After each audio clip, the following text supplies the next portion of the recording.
Ang kwento ng pagtubos, Kabanata 3, Mga bunga ng paghihimagsik. Sa gitna ng hardin, malapit sa puno ng buhay, nakatayo ang puno ng kaalaman ng mabuti at masama. Ang punong ito ay partikular na idinisenyo ng Diyos upang maging panata ng kanilang pagsunod, pananampalataya, at pagmamahal sa Kanya.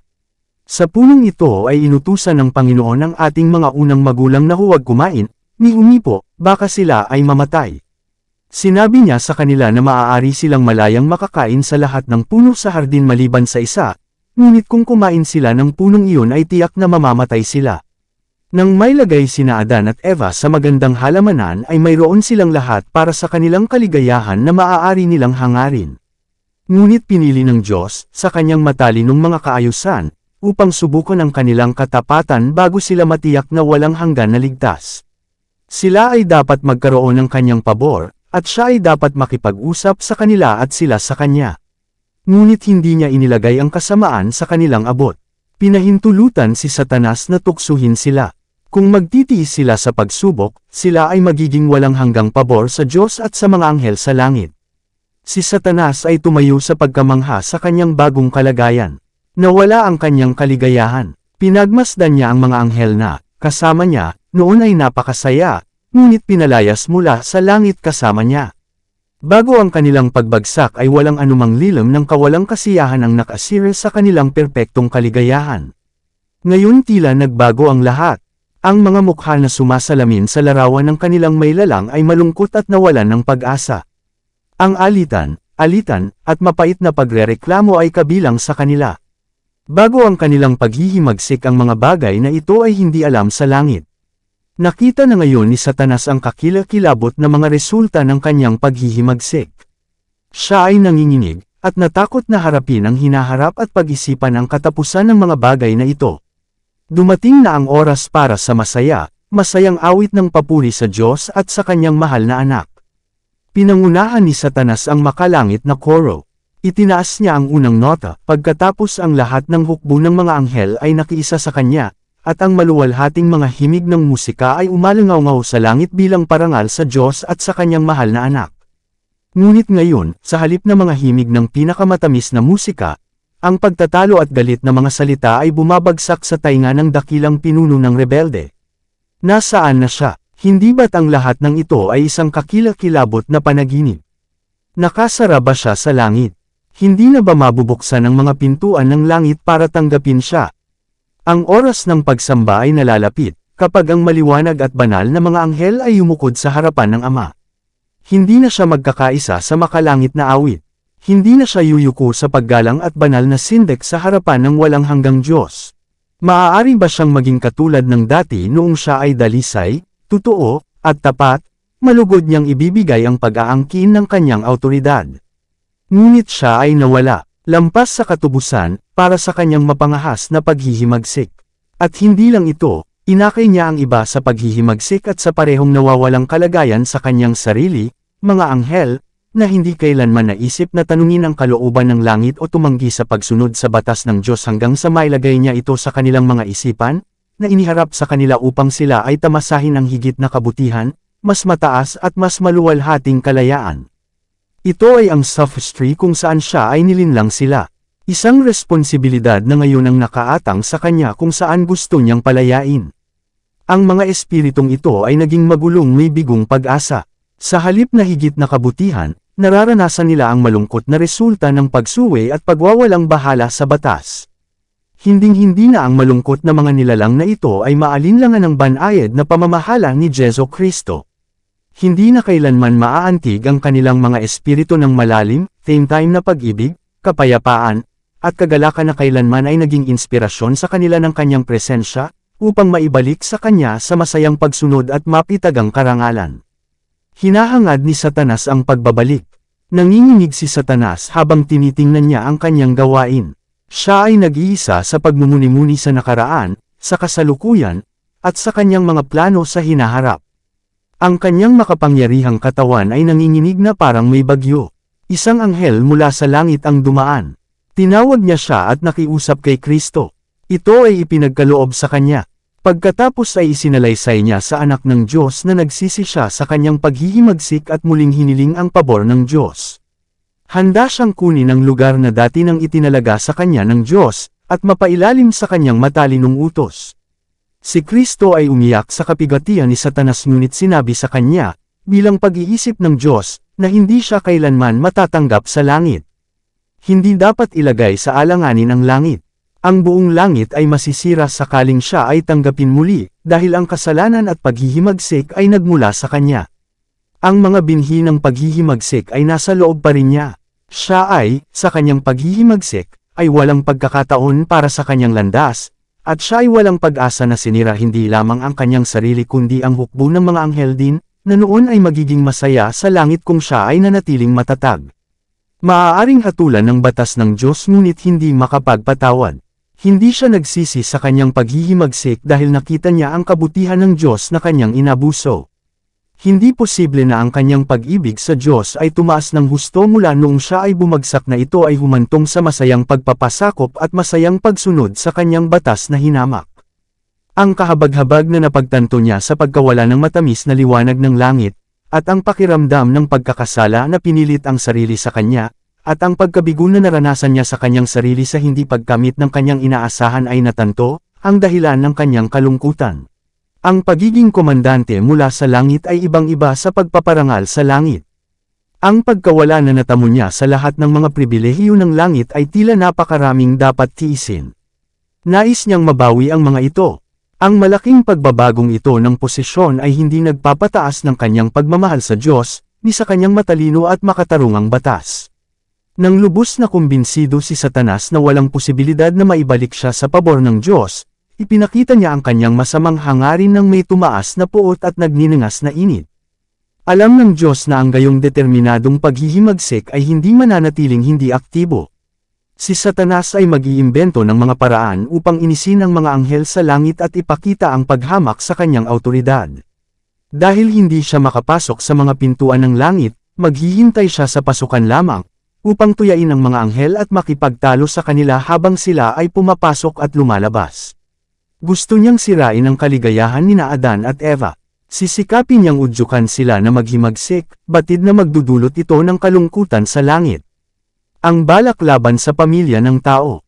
Hinahanap siya ng kanyang mga tagasunod, at ginaisang niya ang kanyang sarili at, sa pag-aakalang may pagsuway, ipinaalam sa kanila ang kanyang mga plano na agawin sa Diyos ang marangal na si Adan at ang kanyang kasamang si Eva. Kung maaari niyang dayain sila sa anumang paraan sa pagsuway, gagawa ang Diyos ng ilang probisyon kung saan sila ay mapatawad, at pagkatapos ay ang kanyang sarili at ang lahat ng nahulog na mga anghel ay nasa patas na paraan upang ibahagi sa kanila ang awa ng Diyos. Kung ito ay mabibigo, maaari silang makiisa kina Adan at Eva, sapagkat kapag sila ay lumabag sa batas ng Diyos sila ay magiging mga sakop ng puot ng Diyos, tulad ng kanilang sarili. Ang kanilang paglabag ay maglalagay sa kanila, gayon din, sa isang estado ng paghihimagsik, at maaari silang makiisa kina Adan at Eva, ang kinan ang Eden, at ito ay kanilang tahanan. At kung sila ay makakakuha ng daan sa puno ng buhay sa gitna ng halamanan, ang kanilang lakas, naisip nila, ay magiging kapantay ng mga banal na anghel, at maging ang Diyos mismo ay hindi sila maaaring paalisan. Nakipag-usap si Satanas sa kanyang masasamang anghel. Hindi sila lahat ay madaling magkaisa upang makibahagi sa mapanganib at kakilakilabot na gawaing ito. Sinabi niya sa kanila na hindi niya ipagkakatiwala ang sinuman sa kanila na isakatuparan ang gawaing ito, dahil naisip niya na siya lamang ang may sapat na karunungan upang isulong ang napakahalagang gawain. Nais niyang isaalang-alang nila ang bagay habang dapat niyang iwanan ang mga ito at humingi ng pagre-retiro, upang maging mature ang kanyang mga plano. Sinikap niyang itanim sa kanila na ito na ang kanilang huli at tanging pag-asa. Kung nabigo sila rito, walang pag-asa ang lahat ng pag-asa na mabawi at makontrol ang langit, o anumang bahagi ng nilalang ng Diyos. Nag-iisa si Satanas sa mga mature na plano na tiyak na magtitiyak sa pagbagsak ni Adan at Eva. Siya ay may mga takot na ang kanyang mga layunin ay maaaring talunin. At muli, kahit na siya ay maging matagumpay sa pag-akay kina Adan at Eva na suwayan ang utos ng Diyos, at sa gayon ay maging mga lumalabag sa kanyang batas, at walang kabutihang dumating sa kanyang sarili, ang kanyang sariling kalagayan ay hindi mapapabuti, madidagdagan lang ang kasalanan niya. Nanginginig siya sa pag-iisip na ilulubog ang banal, masayang pare sa paghihirap at pagsisisi na siya mismo ang nagtitiis. Siya ay tila nasa isang estado ng pag-aalinlangan, sa isang pagkakataon ay matatag at determinado, pagkatapos ay nag-aalangan at nag-aalinlangan. Hinahanap siya ng kanyang mga anghel, ang kanilang pinuno, upang ipaalam sa kanya ang kanilang desisyon. May kikiisa sila kay Satanas sa kanyang mga plano, at kasama niya ang pananagutan at ibabahagi ang mga kahihinatnan. Itinakwil ni Satanas ang kanyang damdamin ng kawalan ng pag-asa at kahinaan, at, bilang kanilang pinuno, pinatibay ang kanyang sarili upang matapang ang bagay na ito at gawin ang lahat sa kanyang kapangyarihan upang labanan ang awtoridad ng Diyos at ng kanyang anak. Nakilala niya ang mga ito sa kanyang mga plano. Kung buong tapang niyang lalapitan sina Adan at Eva at magrereklamo sa sariling anak ng Diyos, hindi sila makikinig sa kanya kahit isang sandali kundi magiging handa sa gayong pagsalakay. Kung hahanapin niyang takutin sila dahil sa kanyang kapangyarihan, kamakailan lamang ay isang anghel na may mataas na awtoridad, wala siyang magagawa. Siya ay nagpasya na ang tuso at panlilinlang ay gagawa ng kung ano ang maaaring, o puwersa, ay hindi magagawa. Nagbabala sina Adan at Eva. Tinipon ng Diyos ang hukbo ng mga anghel upang gumawa ng mga hakbang upang maiwasan ang nagbabantang kasamaan. Napagpasyahan sa konseho ng langit para sa mga anghel na bisitahin ang Eden at babalaan si Adan na siya ay nasa panganib mula sa kaaway. Dalawang anghel ang nagmamadaling bumisita sa ating unang mga magulang. Tinanggap sila ng banal na mag-asawa ng may masayang kawalang kasalanan, na nagpapahayag ng kanilang pasasalamat sa kanilang tagapaglikha para sa gayon ay pinalibutan sila ng labis na kasaganaan ng kanyang kagandahang loob.